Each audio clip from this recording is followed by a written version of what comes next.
There are 26 countries with higher GDP per capita than we. We think of ourselves, well, we're Britannia, we're the roaring lion, we used to rule the world. Yeah, we did, and we don't now. That all of the entrepreneurial types are leaving this country in a flood. And it's not just non-doms, it's not just billionaires, it's not even just millionaires. It's kids in their late 20s. Us on the right wing tend to talk about Labour comes along and screws up the economy, and then Conservatives step in and put it all right again. And actually, I found a counter-narrative. Good evening, everybody. Welcome to the Institute of Economic Affairs. My name's Tom Clougherty. I'm the Executive Director here. And for the next hour, I'm going to be in conversation with Lord Moynihan of Chelsea, who's very kindly agreed that I can call him John for this interview. As you normally do. As I normally do. John is the author of Return to Growth, 2-volume tour de force on how to fix the economy through the application of free market principles. I'm sorry we don't have copies at the back. These are my ones, but they are available in all good bookstores and online, and I would encourage you to get your copies. As well as being an active member of the House of Lords, John is a very successful businessman. For more than 20 years, he ran the PA Consulting Group before turning his hand to venture capital. John is also a former trustee of the IEA and long-term friend of the show. So, John, it's wonderful to welcome you back in a slightly different context, indeed, from usual. Let's dive straight into it. The two books, so one came out last year, one came out the beginning of this year.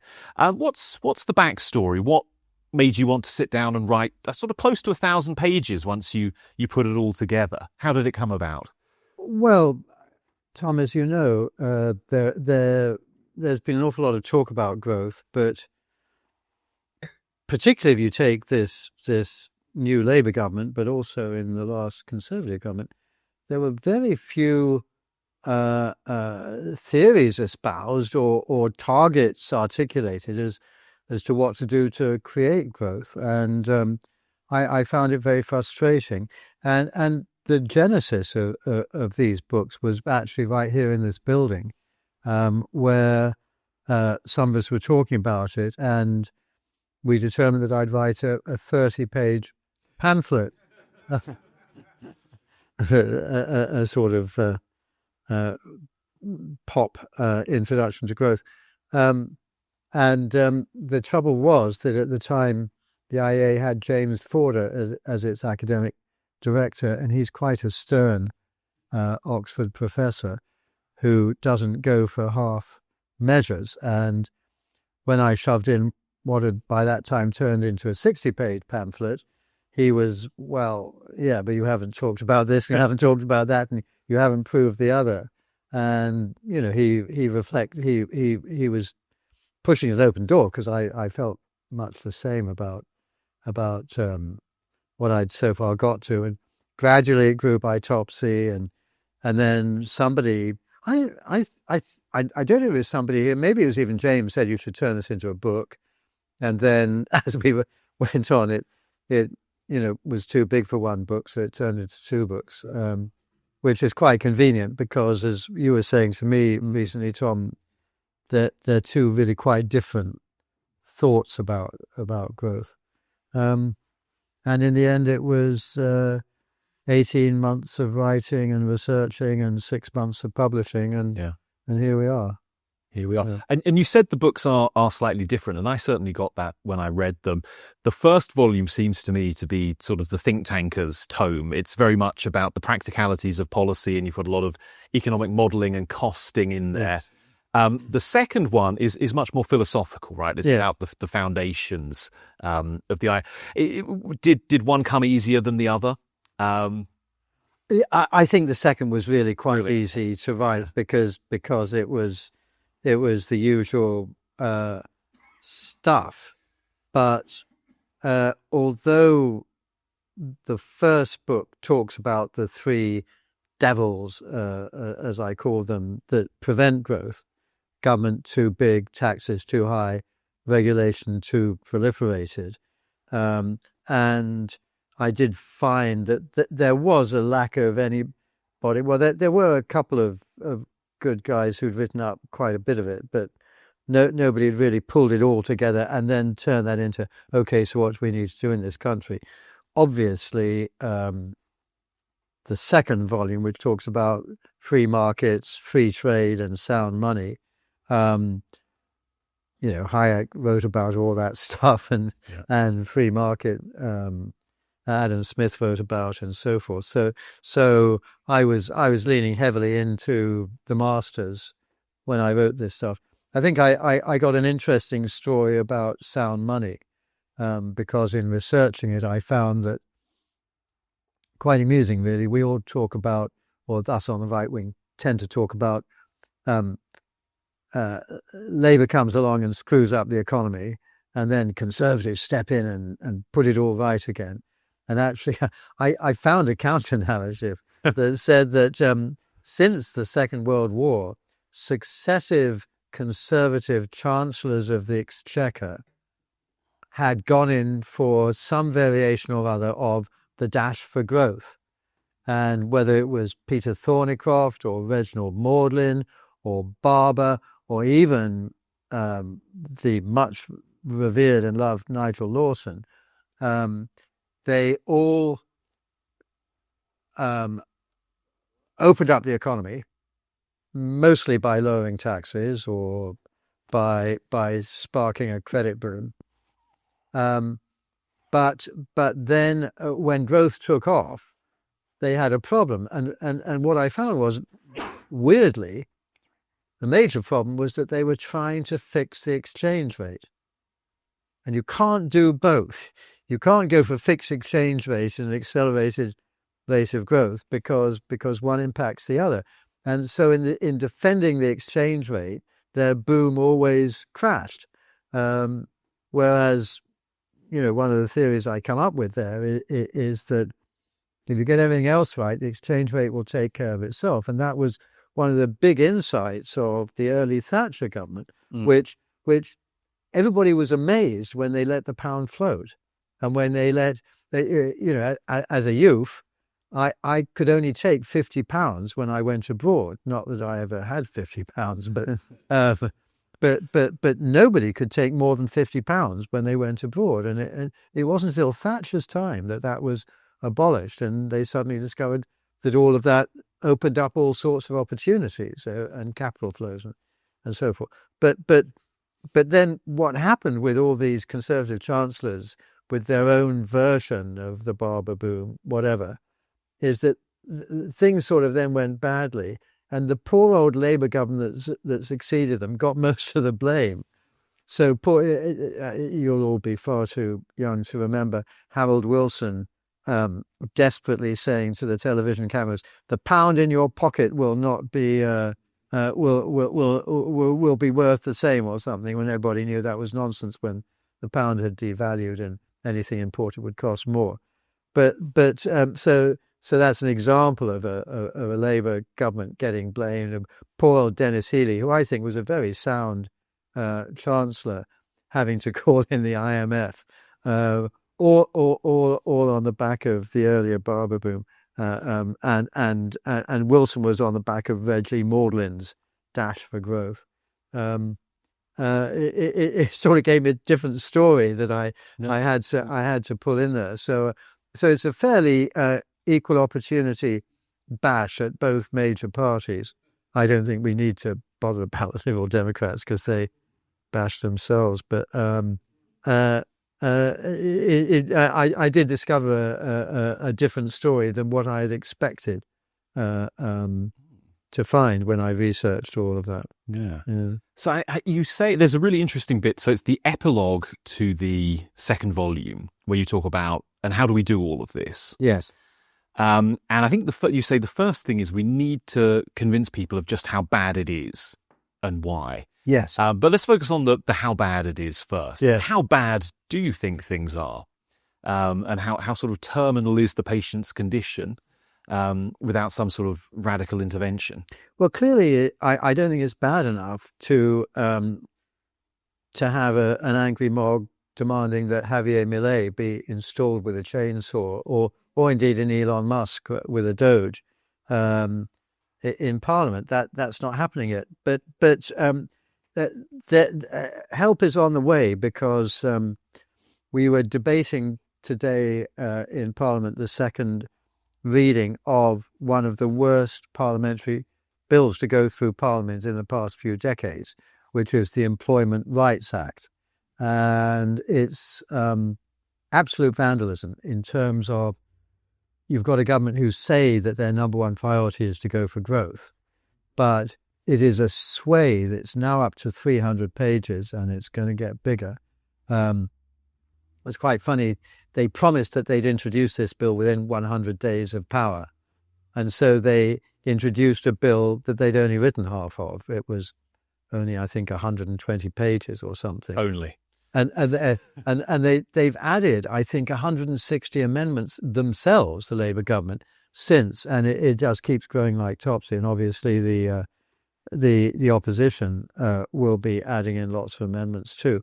But it just goes through everything that you could think creates a flexible labour market, and just whacks it out the way, and makes it incredibly difficult for any employer to want to hire anybody ever again, because the workers get rights from day one. And, we know that most people getting a job are decent, honest, hardworking people, but you just have to get a couple, who they can completely ruin your entire work environment, particularly if you're a small company. And don't forget that, there are hundreds of thousands of small business employers.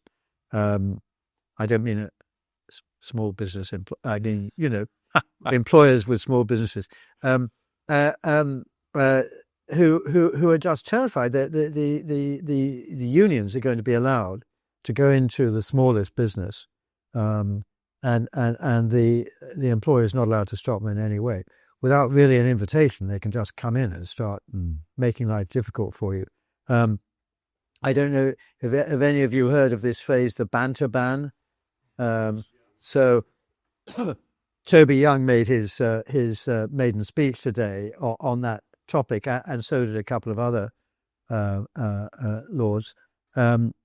It's that it's nothing to do with you as employer. It's nothing to do with your employee, except that if your employee overhears anybody who happens to be in your place of business for whatever reason, say it's a pub.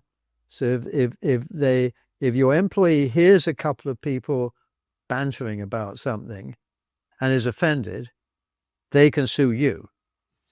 So, Toby gives the example of a football fan shouting at the linesman, "Oi, are you blind?" And a partially sighted person, or it doesn't even matter whether they're partially sighted or not, if they choose to get upset on behalf of a partially sighted person, like a security guard or somebody, can then sue the football club because they had a fan who said something like that. And the government is saying, no, we'll just make it, it has to be serious. Well, serious then gets decided by an employment tribunal, and employment tribunals tend not to rule against employees. So that's just one of 100 examples in this ghastly bill. So Labour are helping out in pushing us towards this, what is called a Carter moment. Jimmy Carter screwed up the United States of America so much that everybody rushed in and elected Ronald Reagan, and in a rare moment, denied Carter his second term. Most presidents get a second term. This Carter moment comes when everybody is so fed up, and sort of try not to be too humorous about it. We've got another 4.5 years of a Labour government who turn out to be way more ideological to the left than anybody thought. They were reputed to be quite pro-business and all of that. That ain't happening. Taxes going up, regulation going up, more regulators being applied. Again, going back to football, the football regulator, who knew that Britain's most successful sector was desperate for a regulator to come in and tell them how to run themselves and obviously get DIE in and all of that. What I can't understand is diversity, which will be locked into the football regulator bill, and is just typical of some of the things that I talk about in there, but it's new. I mean, football teams in the Premiership are in the whole league, they're all male. So how can you have diversity and equality? Equality in the DIE sense does not mean equality of opportunity; it means equality of outcome. So, as I said in a speech, and I got no reply from the government on this point, does that mean that all games have to end in a draw? It is the sort of semi-serious aspect of that rant is that the whole idea of a competitive game of football or any competitive game shows the foolishness of all this equality stuff, because not only do we see inequality in outcome all over the place, but we actually, in many respects, welcome it, because we think that drives society and pushes us forward, creates growth and all of that. So sorry to be very long-winded, but yes, things may really get quite bad over the next 4 years. Not that one is hoping for that, but it will have the positive outcome of preparing the way for a Javier Milei or Elon Musk or whatever. I mean, one thing I'm struck by is, I think in the first volume you suggest, according to the modelling you've used, that probably the long-run growth rate of the UK economy now is about 0.7, 0.8% per year. And one notable economist in this room actually has told me you need about 0.75% growth a year just to keep up with an ageing population. So once you factor in the demographic shift, that 0.7 to 0.8 is effectively nothing in terms of living standards. So it's a pretty grim place to be. There's more to it than that. You're absolutely right in what you just said, and that is the argument for immigration.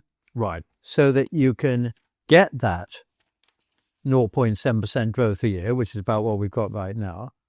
But the trouble is that they're growing the population at exactly that number, 0.7% a year at the moment. Okay. So growth per capita is zero. And interestingly, and I got challenged on this by David Davis, who's of this parish very often, in something I said on Monday, and I had to send him the extract from the OBR's forecast document.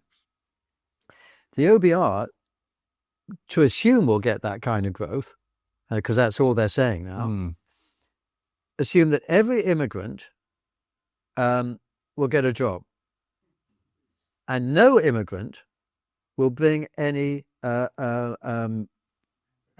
dependents with them. Right?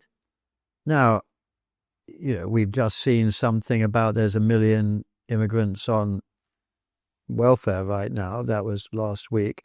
And we know that immigrants are bringing in dependents. And this is not in any way a rant against anybody thinking, I want to come to this country, it's better than the place I'm at. God bless. And if they do that, I want to bring my wife or wives and children. And you can quite understand that they want to do that. But the assumption is ruinously wrong. And as I say, David got one of his people to call me up on Tuesday and said, I can't believe that's right. We've searched everywhere. We can't find that. So I had to find the page, photograph it and send it off to him. It's in there, in black and white, in the OBR's assumptions. Yeah. And no wonder that their forecasts are so lousy.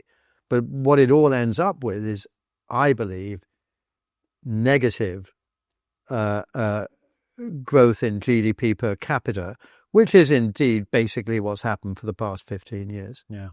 And that leads to awfulness for more than half the population, because if GDP per capita is going down, then the average person is benefiting from negative GDP. And so you've got what we've been calling in the Conservative Party personal recessions. So people whose economic circumstances are down and staying down. And for sure, a lot of people's wages are going up, particularly in the public sector, particularly in, the tech economy in this here town. But in the country as a whole, cannot possibly be if you've got negative growth per capita. Not unless you're ensuring that all the billionaires are giving up all their money for the rest of the country, but they ain't doing that. They're going off to Dubai, which is one of the other major trends in this economy. So let's talk about your three devils that make growth difficult or indeed impossible: public spending, tax, and regulation. So let's start with spending, as you do in the book. So you argue and you present some good evidence to this effect that the optimal size of government for growth is about 25% of GDP. And above that, you're losing about a percentage point in annual growth for every 10% more you spend. Mm-hmm. And we were a 35% country. Yes. And now we're a 45% country at best. And probably on current policy settings, we're looking at 55 over the next few decades as population ages and pension spending goes up and everything. Can we get anywhere close to 25 again? Well, the hypothesis I offer is to get back to what Tony Blair basically inherited from the Thatcher Major years. So in his first 3 years, those of you unfortunate enough to be old enough to remember, the Labour government in the 1997 election said, we will adopt the Conservative spending plans in our first 3 years, and that's what they did. And so in the year 2000, we were the fastest growing economy in Europe. Our expenditure was lower than our tax receipts. Our expenditure wasn't that much above 30% of GDP. And so we were running a surplus and paying our debt down every year. And that's the sort of reverse of what I was talking about, poor Labour inheriting bad economies from the Conservatives. They inherited a fabulous economy. And then at that point in year 4, the year prior to holding their second winning election, they turn on the spending taps.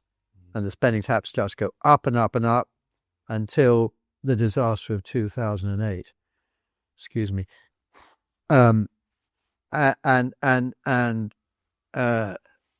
So for 4 years you've got an apparently healthy economy, but it's being fueled by large government expenditure, which is just a sort of Keynesian demand side stimulation.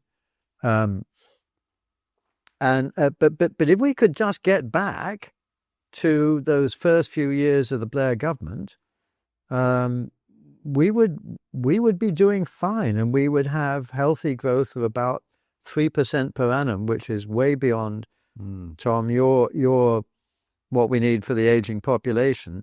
You'd be back to people seeing real wage rises every year and lots of jobs being created. And so I don't hold out a hope to get back to 25%, although, who knows, but I just say, just get back to where Tony Blair was. What's so awful about, that's not. I mean, the turn of the millennium didn't seem that austere at the time. No. It was things have only get better. Yeah. all that, yeah. So I think one of the things that's really interesting in the book is to see it kind of plotted out, the path for public spending and growth that you anticipate if we adopt the plans that you propose. And I think what you basically say is about 100 billion of spending cuts and tax cuts over the first term, so over 5 years. And then after that, to coin a phrase, you sort of share the proceeds of growth. So the economy grows at a higher rate because of the tax cuts and the deregulation. And then you hold spending down maybe over another 10 years, 5 to 10 years. Yes, although you are increasing it, but not so you're increasing at the rate of the economy. 70% of private sector growth effectively. Yeah. And that can make an extraordinary difference over time. So you get back, in a sense, getting from 45 to 40 is very, very difficult. But then with the right economic policies in place, getting from there back to a third of GDP is much more straightforward. Takes discipline, but not so much axe wielding. Now, one of the things, though, is that you put a lot of emphasis, particularly in the first book, on something called Wagner's law. Yes. And this is basically the idea that in democratic countries, the public just demand more and more and more from their government over time. Yes. And I suppose in early stages of development, there's plenty of growth to go around. But then at a certain point, you reach maturity and the demands begin to outstrip the ability of government to pay for them. I mean, do you see this as sort of an iron law of political economy? Can people be talked out of it? What would it take to make the public think differently? Well, Professor Wagner articulated his law in 1865. He belonged to some obscure German university. And obviously, he's just making a point, that if you want to get elected, you'll promise the earth to, or whatever seems not ridiculous, to the electorate. And something I said in the House today, on the demand side, there are over 50 million adult voters who are consumers. So if you propose to go demand side and pump money into the economy and offer things according to Wagner's law, you've got over 50 million people saying, yeah, I'd like some of that. And on the supply side, the attempt to get people to employ more workers and to make it easier to hire and so forth, you've got about 5 million large and small companies and entrepreneurs and self-employed. So are you going to go for 50 million votes, or are you going to go for 5 million votes? It's quite hard to say no. Supply side is what creates growth, which is true. And somebody says, fine, good. Well, you'll get 5 million votes on that. Well done. Obviously, I'm being very simplistic about this, but you can see the attraction of Wagner's law.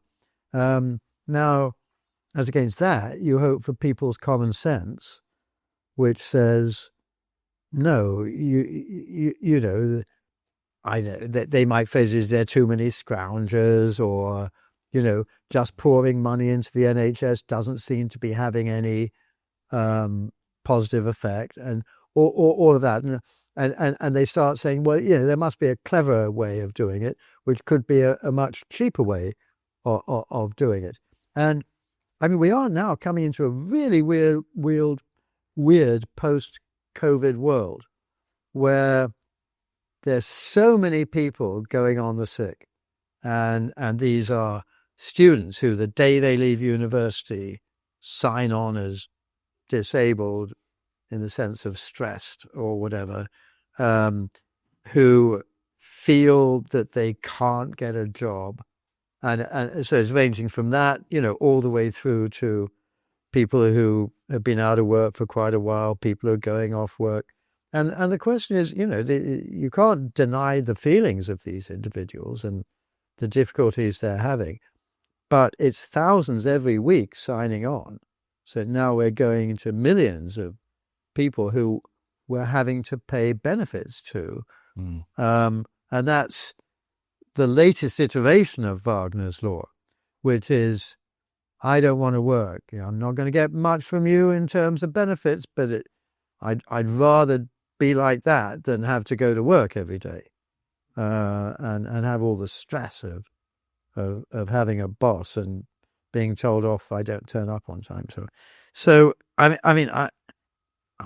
don't claim to be the world's most empathetic person, and therefore I try to see into the minds of what's going on there.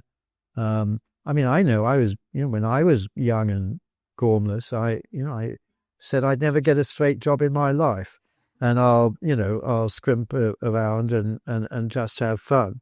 And then gradually, reality slaps you in the face, and then, you get a job and get told to turn up on time and to get a haircut and all that good stuff. And bit by bit, you figure out why all of that is necessary. But that doesn't seem to be the case now. And I don't know how you get out of that. Mm. What's for sure is that the Labour government is coming around to an awful lot of things in that book. So, shoot me, but I said get rid of the winter fuel allowance for most people in that book. I've said get rid of the triple lock, and I think they will by the end of this. So? Yeah, I think they're going to decide they have to, because the triple lock is a complete con on the world. No, there are all sorts of things, and they're going after all these disability payments, which is one of the things I say you absolutely have to do. So, and they claim to want to deregulate. Oh yeah, I think the Chancellor said she was going to deregulate in every area of the economy. Yeah, I guess I'll believe it when I see it too. But I've seen a claim that they have actually introduced a new regulator for every week they've been in power, but I haven't fact checked that, so it might just be a meme. Yeah, but sooner or later reality hits you in the head. There is only so much money, and there isn't enough money to do what people want to do, and it's all. One of the things I said against this bill today is that we all want to have a heart. It's good to have a heart. It's good to want to help people and so forth. But it's actually better than having a heart to have a head and to be able to add up the numbers and figure out that there is not the money to do all of this. And in a competitive world, if you make it too easy for employees and too hard for employers, then you will not get economic growth. And you say that you want, number one, economic growth for good reasons. Yeah. I must just jump ahead a bit, because I think this is right at the end of the second volume when you're talking about how it works. And sort of the first step is, yes, winning the argument, persuading people. And that seems to me to be something that can be done. And it's, the business that we're in at the IEA. The other two bits of your first step, though, perhaps seem a little bit more difficult. It's finding the politician who can sell it to the masses. Yes. And it's them winning, building a winning coalition. Do you see signs of that being possible? Or is that sort of the deus ex machina at the end of the book, that it needs to happen and you hope it will happen, but for now it's not quite clear where it's going to come from? Well, part of it's all about this thing, the Overton window.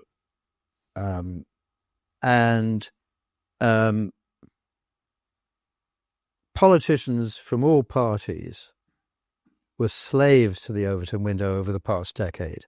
They just would not move out of a quite tightly defined set of agreements and assumptions. And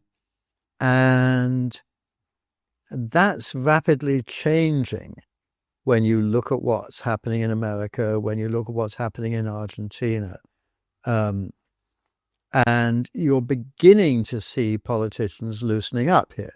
So you've got Kemi saying the way we're going about net zero is ludicrous. She's not arguing about climate change. She is arguing about, closing down our manufacturing and then buying the same goods from a massively polluting China or whatever. And that's a big change. Yeah.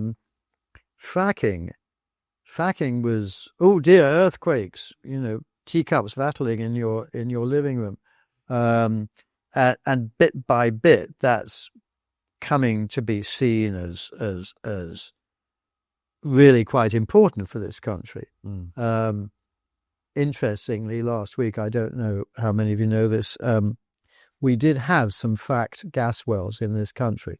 Quadrilla had dug some wells in Lancashire and were producing gas from them at one point. And then they got banned from producing gas. And so those wells were sitting there unused, but viable. And last week, Ed Miliband's crowd ordered them to pour concrete down those wells so as to make them unviable forever. Wow. Now, it doesn't... Vandalism. It is economic, moral, any kind of vandalism. So where the Overton windows move, for example, is we now understand that we could one day be at war with Vladimir Putin or his successors. And we might be cut off from supplies of energy. In such a national emergency, even if you're massively against fracking, you'd presumably say, well, let's open up those ones and, get some gas out of that to keep a few emergency lights on. No, mate.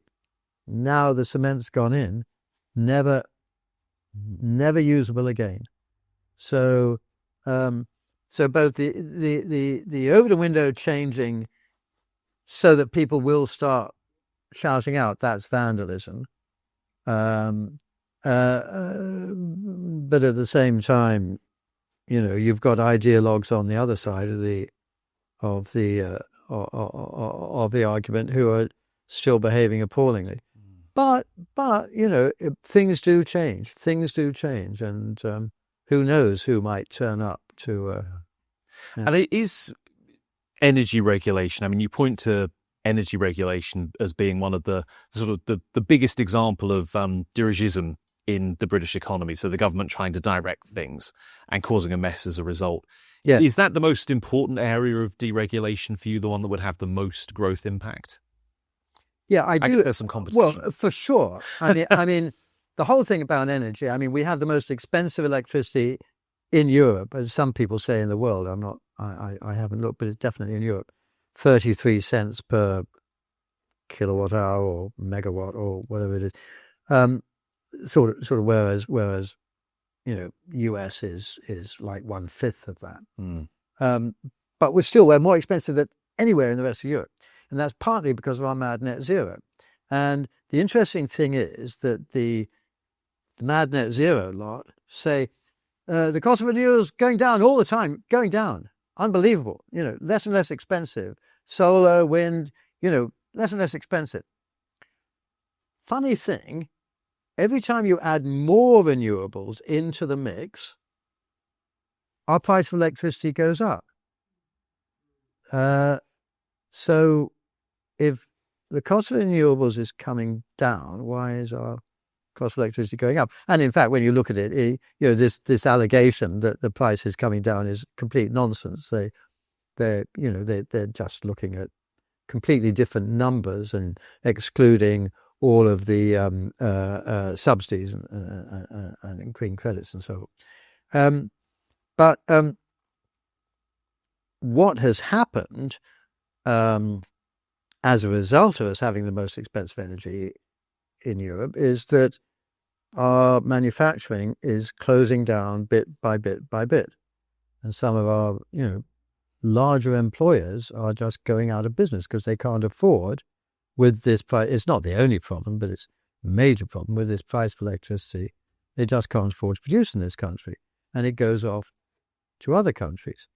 And there's, an interesting analysis in the second book on the free trade side, talking about our exports. Our services exports are doing sort of okay, growing, quite fast, particularly outside the EU. But our goods exports are flat and are very disappointing compared to, any other economy. Why? because we're not making so many goods anymore, so we haven't got any goods to export. And it's, the same number whether into the EU or outside the EU. It's just we're more and more becoming not a manufacturing economy. And then everybody's talking about the national security implications of not being able to produce basic stuff because we don't have a steel or aluminium industry or an ammonia industry or whatever. So it's really important from that point of view. But the other thing I go into is on the basis of free markets, and it's not a great example of free markets because it does need some government intervention, is nuclear. And so I try to go into quite a lot of detail about nuclear, which is really the only, valid future for us if we're not going to have hydrocarbons. Renewables, they're just, nuclear, there are 40, 50 nuclear technologies, all of which could be explored if you had some kind of free market approach.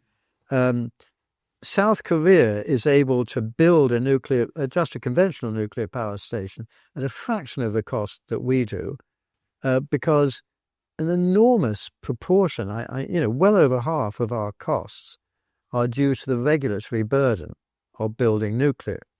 And again, we're just shooting ourselves in the foot. But there's also, that's conventional nuclear, there's lots of new nuclear technologies which promise to be cheaper, way safer. They can't have fission meltdown. I'm feeling quite positive about those because I put much more money than I could afford into a molten salt company, which that's molten salt is where they heat it up so much. That's what surrounds the fission in these molten salt nuclear power stations. And it was originally a British company, and of course had to expatriate because it wasn't getting anywhere here. It's now over in America, and I thought I'd lost all my money because it more or less went bust. And they just announced this week that they'd raised £180 million from investors who think this is, the future technology, which has sort of saved my investment, and I'm delighted about that. But I'm also delighted that a new, safe, it even holds out the possibility of burning up all nuclear waste in it. So you can use conventional nuclear waste as their fission material. But that's, a few decades in the future, but still it's great. And of course it's in America. Why? Because, we regulate up to the back teeth and we don't allow free markets, free exploration to proceed. We are doing quite well in fusion. That's a different story, and some people say it'll never happen. But all of those technologies, you've got to have free markets open to give it a chance to develop. And I don't know which of the 50 technologies is going to win out, but the market would figure it out if you let it. Do you think there's a cultural angle here as well as as an economic one? So it's quite striking, right? You say a business that was on the ropes in the UK, it moves to America. It's got a 180 million fundraising round. So obviously there is more capital over there. There are differences in financial markets and stuff. A more relaxed approach to energy regulation and so on. But is there something in the British character versus the American one that means we don't have that the same kind of entrepreneurial zeal? It's a really important point. I think we got one foot in America and one foot in Europe. And that's not to say each one of us individuals in this country do, because there are a whole bunch of individuals who can't stand America, right, and a whole bunch of individuals who can't stand the EU. And then there are reasonable people like me who can't stand the EU.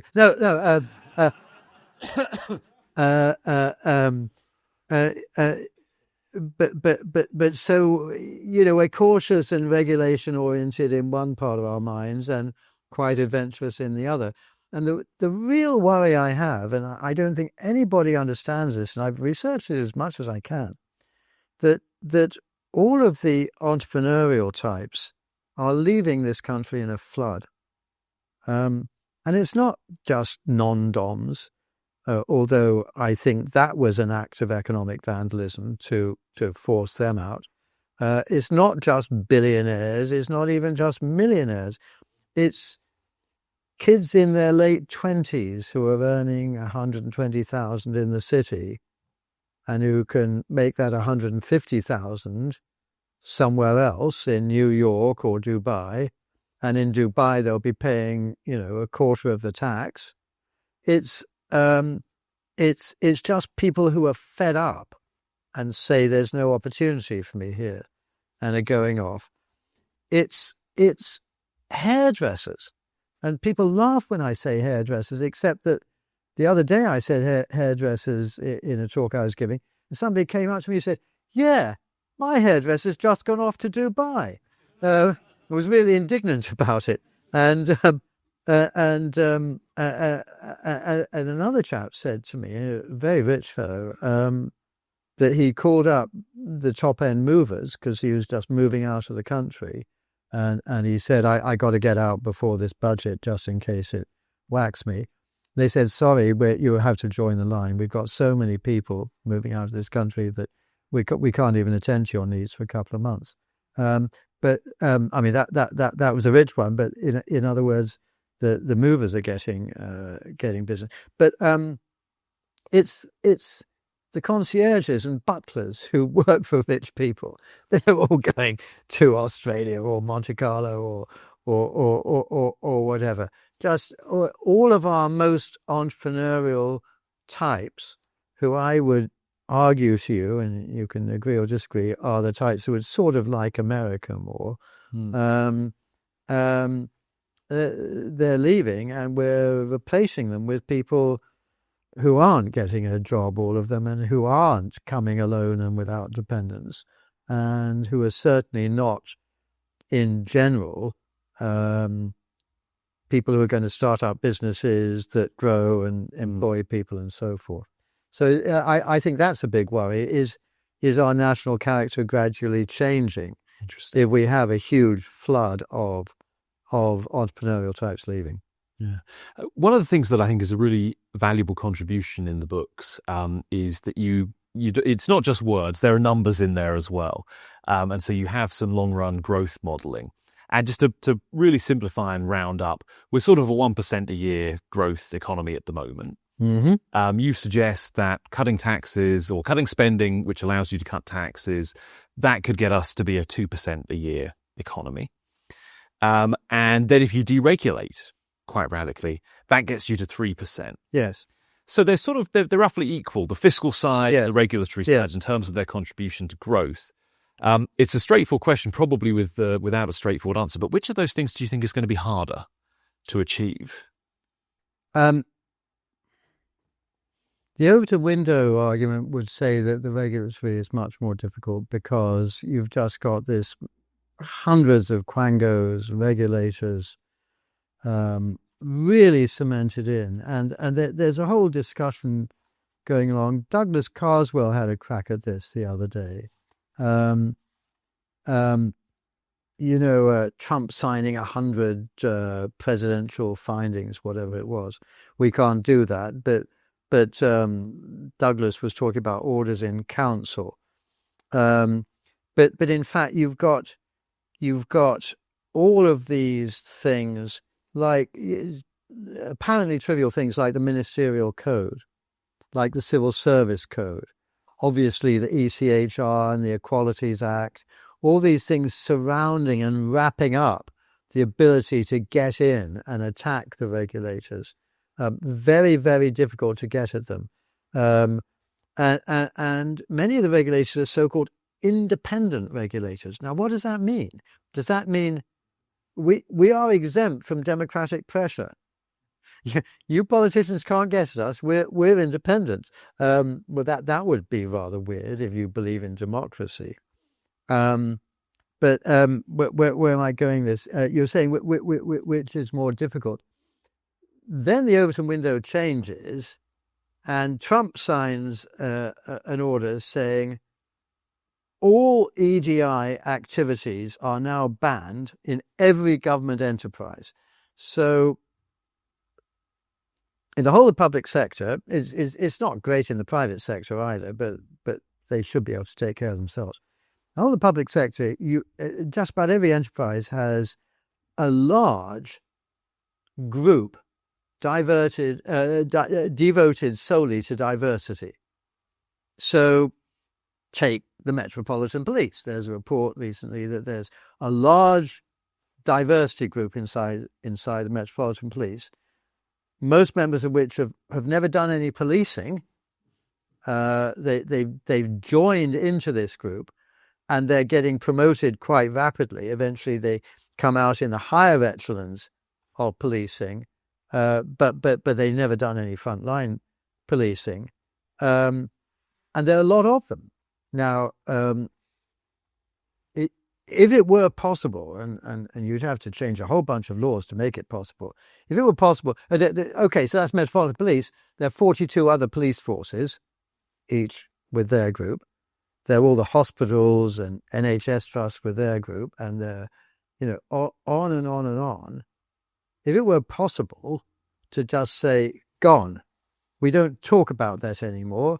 We just talk about promoting people regardless of colour, race, creed, sex, whatever, based upon whether they're any good at their job, and that's the way to go.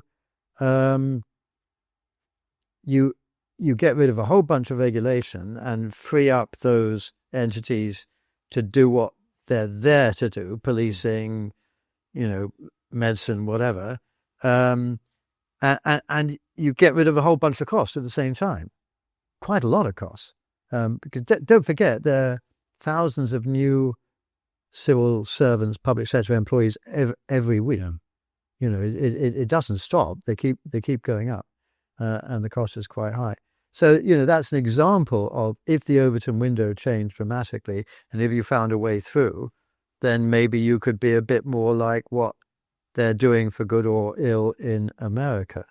But right now, I don't think you can. So I think regulation is much more difficult than spend and tax. Yeah. And that was my instinct as well, actually, when I asked the question, that because it's so rooted in the mindset at this point that it's harder to dig out. Now, listen, let's go to the audience for some questions. It's rather dark, and basically everyone looks purple to me because of our uplighters. So I'm not going to be able to do my David Dimbleby, but so hands up, and there's a hand there on the aisle, about halfway down on this side, and then a couple over by the window, and then I won't neglect this side of the room either, or the front row, don't worry. You ever got a microphone at the back? Yep, just coming.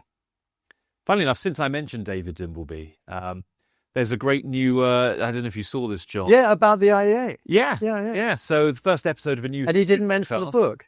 Oh, gosh, what a sneak. But yeah, the first episode was called The Chicken Farmer. So it's a Radio 4 series called Invisible Hands, about people who brought about this big shift to free market thinking in Britain. And anyway, you can get it on BBC Sounds, and I highly recommend at least the first episode, which is about the founding of the IEA. So there you go. I've vamped for a few seconds, and then we're ready with the microphone. Go ahead, sir. Hi there. Your thesis, your two books, how does that dovetail with there was the Nobel Prize for Economics last year given to Acemoglu, Robinson and Johnson. Yes. And they talk about growth in terms of inclusive, not in the DEI sense, but inclusive and extractive political systems. So it's very much political systems. Yes. So what you're kind of saying about the Overton window, I think is fair. However, this feels as though it's so ingrained that you've tilted the economy, or the political economy, so far towards the extractive side. And you could say we had an inclusive system for many, many years, free markets, rule of law, etc., etc. Now you've got the huge extractive blob almost, what John Gray calls a caste of bureaucrats. You talked about the quangos, the regulatory stuff. My fear, although Trump has done something quite unique, my fear is in the UK it's far too ingrained and be very difficult to get out of it. Well, their book, Why Nations Fail, I thought was fabulous when it came out, and I've I've quoted it ever since. I think I quoted it a couple of times in here. And you're absolutely right that the civil service and the public sector in general has become an extractive entity and a really unassailable one. And one of the things that's going to bring down the finances of this country is public sector pensions. Just absolutely astounding what they've gotten away with. And I think I show that if you stopped accruing pension obligations today, in other words, if you said to every civil servant and other public sector employee, you can have your pension that you've accrued for up to now, but we're not going to accrue any more benefits for you. You're on your own after that. If you did that, obviously you're not going to do that, but if you did that, then within about 25 years, we reach a peak of what we have to pay those pensioners annually, which is £128 billion a year. However, we're not going to stop now. We're going to accumulate more obligations this year and next year and the year after. So very soon, that number in 25 years will be 200 billion or 250 billion. And, just to put it in context, the entire economy is 2.3 billion. Thereabouts. Trillion, yeah. Trillion, 2,300. So you can see that will be 10% of GDP tied up in just paying public sector pensions. Never mind the state pension, which is an even bigger obligation, and neither of these are funded. As you were saying, you have to, be getting money from the younger generation all the time to pay the third generation, and the big problem with that is this triple lock. I don't know if everybody understand. I didn't understand the triple lock until I looked into it. It's like every year you give the pensioner 3 boxes. And you say, this one says you can have a 1% raise, this one says you can have a 2% raise, this one says you can have a 3% raise. Which one would you like? But, I'll have that one. Okay, come back next year. Well, now this box says you'll get a 3% raise, and this 2 and this 1. Would you like? I'll have that one. And so they get to choose each year the one that's the best. And so compound what the pension is going up way, way faster than any of those 3 measures, because they all regress to the mean. I always feel a little bit nervous about saying these things because I'm a rich bastard, so I don't actually need my pension. So it's easy for me to say they shouldn't get it, and people, any retired person relying only on the pension is going to say, well, I need that. There ain't no money, mate. There is no money. That's everybody has to start repeating this mantra. There is no money. We are now GDP per capita, 47 advanced economies. We are number 27 in GDP per capita. There are 26 countries with higher GDP per capita than we. We think of ourselves, well, we're Britannia, we're the roaring lion, we used to rule the world. Yeah, we did, and we don't now. And it's so there ain't the money. We have to cut our coat to suit our cloth. In healthcare, in education, in all of these things, we can't pretend that we're as rich as the richer countries, because we aren't anymore. We've got to find a way to get that cost down. Otherwise, we'll never get out of the hole that we're in. Right. Yeah. I think we had Thomas Pritchard and then the gentleman behind him as well, who I can't quite see. And then we'll come to the front. Thank you, Tom. To me, this feels very much like a repeat of the 1970s, although the blob is bigger. But what I can't see out there, and I'm wondering if you can, I can't see the heroes of capitalism at the Grunwick strike who broke that. I can't see the Maggie waiting in the wings. I'm not trying to despair because I think these conditions will create that. but I'm a bit worried. Yeah. To be fair, then nobody could see the Maggie waiting in the wings. She was Margaret Thatcher, milk snatcher, and reasonably unpopular. But we got ourselves a Carter moment with the winter of discontent and the garbage piling up in the streets. And she managed to get in. And even then, she would have been fired after her first term of office had it not been for the Falklands War, which was just a random event that made her very popular.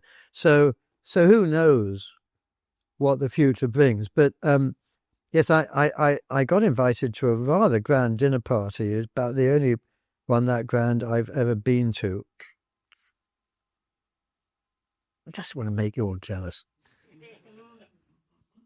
The wines were served in magnums,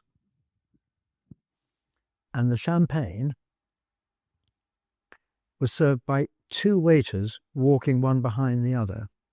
Because as you all know, and it's one of the problems you all face when you have your dinner parties, when you pour the champagne, the bubbles come up, and then you have to wait for them to come down before putting in the second half of the glass. You've all faced that problem in the past, right? No, two waiters. One walks along, fills up half the glass with the magnum, and then walks on to the next one. And by the time the second waiters come, the bubbles have gone down. So it was that sort of dinner. And as I say, the only one I've ever been to. But there were some quite erudite and really good historians and political commentators and so forth, and about 30 people, and the talk became general at the end. One table, and they all started talking about the star shining in the east over Grantham, where a grocer's daughter would appear. And I took your side and said, well, I said, when I bicycle into work, I'm listening to Decline and Fall of the Roman Empire on my earbuds. And what if it's that? What if it's that there's going to be 600 years of dark ages and we just go down and down and down? Because it's absolutely fascinating listening to this whole story about bit by bit this most perfect republic that they had built up just got torn apart, and it never got better. We occasionally a little blip up and then further down, and then the Goths and the Huns and so forth come in, and it gets even worse. So it could be that way. I mean, it does mean that everybody who I probably I don't know, maybe I had nothing better to do, but I wanted to write this because I thought there was something to say here. And I bet all of you in this room have got something to say, and you've got to say it. And whatever it is that you've got to say, you've got to get it out there and push, and not be intimidated by this blasted Overton window. Because otherwise then it's much more likely that it is decline and fall of the Roman Empire. And then just behind. Yeah, thank you. Just a couple of points. First of all, China and India are developing thorium reactors, which are safer and more efficient. I don't think we're doing it in this country, which is Correct. very sad. Yes. And secondly, I've watched a lot of talks by economists, and none of them have actually taken into account the probability or the possibility of AI taking over everything, because the latest results I've seen on surveys estimated that within 5 to 10 years you will have 40% of the workforce no longer employed. Yeah. Do you want me to? Yeah, give me your thoughts on that. Do thorium or go straight to AI? Whichever you fancy. Well. I mean, thorium. One of dozens of possible technologies, and everybody should be trying them all out, and whoever gets the one right is going to have an enormous global business with all sorts of revenue streams and benefits the world. AI is slightly above my grade. I'm sort of interested in it. I'm not a 20-something tech bro, and they all understand it better than me. And I can quite see that possibly, iRobot is going to come and bash me on the head at one day. I don't know. It's above my ability to figure that out. It's a possibility. I don't think it's likely. But then you go back to this whole thing of there's been wave after wave of technological innovation, and they always find jobs to replace the ones lost. At some point, whatever, 90% of or 99% of people were working in the fields, or a few of them in the hunt. And then, bit by bit, now you've got 3% working on the farms. And there was dislocation. There were people who had problems. But at the end of the day, new jobs were found for them. And certainly we, there's more and more jobs in entertainment, and we're number 2 soft power in the world an awful lot because we're so good at entertainment. Although our pop groups are no longer popular, believe it or not. But we make it up in video games and the like. So I believe in the power of markets to sort of constantly invent. If, however, you reward people for being unemployed close enough to the rewards they would get from having to work 9 to 5 days a week, then you might not get a transfer into the whatever these new jobs are. But absent that, then I think, new jobs will come to replace the old. Got a question right at the front, and then I've neglected my right wing, which is not something I'm often accused of. So we've got a gentleman on the aisle there as well. Go ahead. I'm interested in where the resistance to classical liberalism or libertarianism comes from. Yes. Do you think it's because people don't understand economics, or because they have different values, or do you think it's public choice theories or something else? Well, I think it's in the second book. My final appendix, Appendix D, tries to address that. And the way it goes is like this. And it's, a bunch of you will be shaking your heads and wishing I'd shut up when I tell you this. But God or nature or whoever you think created this thing that we're in its wisdom, ensured that half of us were what Jung calls feelers, people who go by their values and what their heart tells them, and half of us are thinkers, people who go by what logic and their brain tells them. And apparently, because natural selection is omniscient, apparently that's the way for an evolved society like ours to be. You need half people going by the heart, half people going by the head, and you'll do fine. And what you find is that, or what the psychologists find, is that in a good, well-running, successful environment, heart people, it's better to have them in charge. Because you're just charging down the road, and if you're all skipping gaily like Morecambe and Wise as you go, it's wonderful. Whenever there's a problem, though, whenever you hit a bump in the road, whenever there's, some severe change that is needed, the head people should be ruling. And you will find there's an enormous correlation between right wing and head and left wing and heart. And I hope I've made it clear that I do believe that both are necessary. But unfortunately, when it gets to serious things like politics, I think you really want to make damn sure that you've got as many head people, thinkers, in charge as possible. And it's interesting, in the House of Lords, people constantly use the words fair, kind, generous, need. My lords, look at these people who are suffering. Here's a problem. We have to give money. There needs to be a law to protect them. There needs to be a regulator. and this is, and I would say about 80% of the Lords are of that ilk. Less so in the Commons, but then since there are 400 and more Labour MPs in the Commons right now, very much so there too. And people who go by the heart don't look at the cost. How can you look at the cost? These people are suffering. Any cost is justified to alleviate this suffering. There ain't no money, mate. This is the problem. And so that's sort of what I think is going on, and what I also show in this Appendix D is some fascinating statistics of different countries, which have genetically evolved to have very different splits.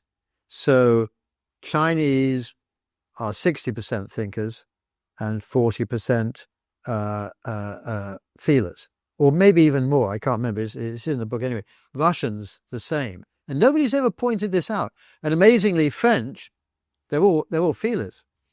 They talk about we are Cartesian, the French logic. No, mate, you're just way off the spectrum in terms of completely illogical, romantic, emotional things. But if, as the gentleman back there was saying, China and Russia are opponents, then actually you talked about India as well. Very interesting, totally irrelevant point I've got to make about India as well. But if there are opponents and they're the hard logic thinkers, they don't give a damn, they don't care. Caring is for this thing. I use this thing, they say. If they don't care, then we're going to be a little bit problematic if all we do is care and don't wise up on the logic. The Indians, there are over 600 languages in India. There's only really a few in China. So Indians break out completely differently depending what part of India you're in. And Tamil Nadu is a really interesting state where all the chess geniuses and mathematicians come from. They're very, very logical people.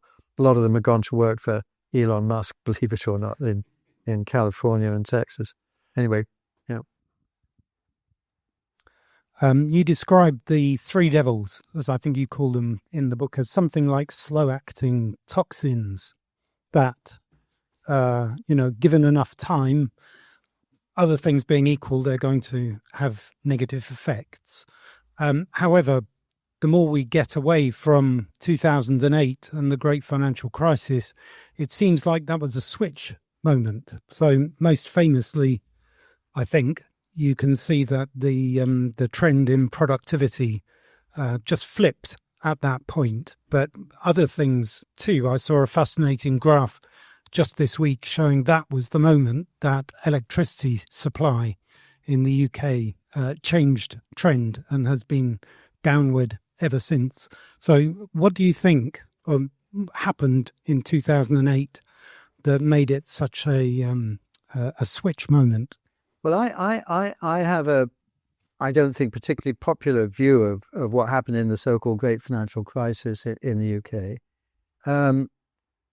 It's not an entirely satisfactory view even to me, but I believe there was too much of the heart and not enough of the head in what happened there. I think those financial institutions should have been allowed to go under. And you've got some terribly counter-desirable things happening, like Fred Goodwin walking away with an £800,000 a year rising with inflation pension. You had all those bondholders being kept whole.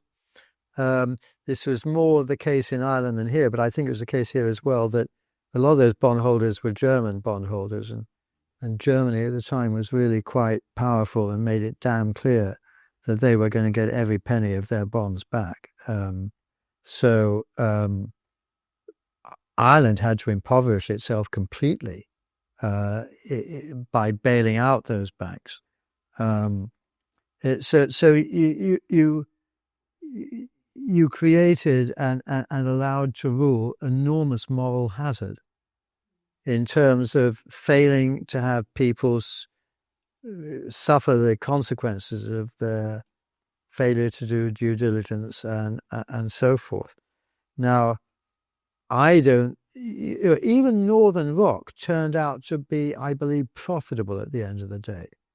It was a liquidity run, not bankruptcy. So the government could have helped, and I suppose did in the end, because everybody got their deposits back on that. But it shouldn't have extended its largesse to the bondholders. And in America, you've got Chapter 10. And in 1990, I had a job in America advising banks. And so I experienced at close sight what happened to all those savings and loans out west, that there'd been some very corrupt practices of, the directors of the bank lending money to themselves and then saying, we can't pay you back, all the money's disappeared. And so the saving and loan goes bust. And a few people went to jail, I'm glad to say, which maybe should also have happened here, who knows. But they never tried. But what happened was the saving loan goes bust, the equity holders, the shareholders are wiped out, and then you start getting into the bondholders. What happens in America in Chapter 10 is the bondholders now own the company, and they sort it out as best they can. And the company opens for business 3 days later. And the bondholders eventually find that they've got equity that's worth, half what the value of their bonds were. And they lost half their investment. The equities have lost all, the equity holders have lost all their investment. And the saving loan is carrying on just as before, and all the depositors get their money. And we didn't do that here. Now, for a start, when you go Lehman Brothers, you put it into administration, and your Coopers and Lybrandts, they said that on the day of administration, all the Aston Martins disappeared from outside Canary Wharf to be replaced by Jaguar S-types that the Coopers and Lybrand partners had. But I think the administrators picked up a few billion. Does anybody want to say I'm wrong on that? They got it all back, and they made money. Yeah.